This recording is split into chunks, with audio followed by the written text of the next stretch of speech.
గారు free bus పథకం పెట్టారు, మరి ఆటో వాళ్ళకి ఏమైనా మైనస్ అంటారా దానివల్ల? కొంత ఉంటుంది మరి దెబ్బ.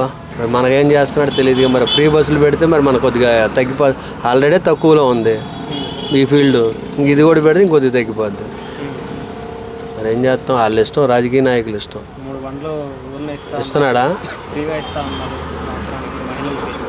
అదే మహిళలకి ఇస్తానన్నాడు. ఇది ఒక ఆడపిల్లలకి 18 సంవత్సరాల వాళ్ళకి నెలకు 1500 అన్నాడు.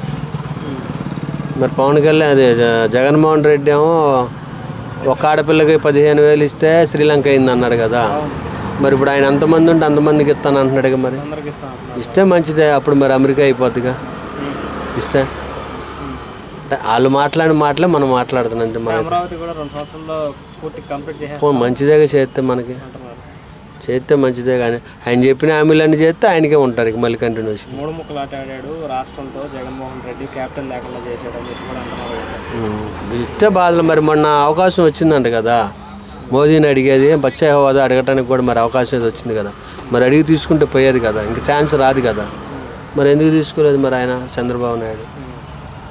ఈసారి ప్రభుత్వం ఎన్డీఏ ప్రభుత్వంలో ప్రత్యేక హోదా తీసుకొచ్చే అవకాశం ఉందంటారా? వచ్చిన అవకాశం పోగొట్టారు, వాళ్ళు అడగట్లేదంట కదా. అది మొత్తం యువతగా అందరికీ ఉపయోగపడేదంట కదా. అది మరి నాకు అంత తెలియదు. ఆ వచ్చిన ఛాన్స్, ఇప్పుడే వచ్చిన ఛాన్స్ ఇంక మళ్ళీ రావడం అనేది కష్టం కదా. మన చేతిలో ఉన్నాడు మోదీ. అప్పుడు నాకేం అవసరం, నాకు ప్రత్యేక హోదాను పోలవరం పూర్తి చేసి ఇస్తే చాలంటే అయిపోయేది.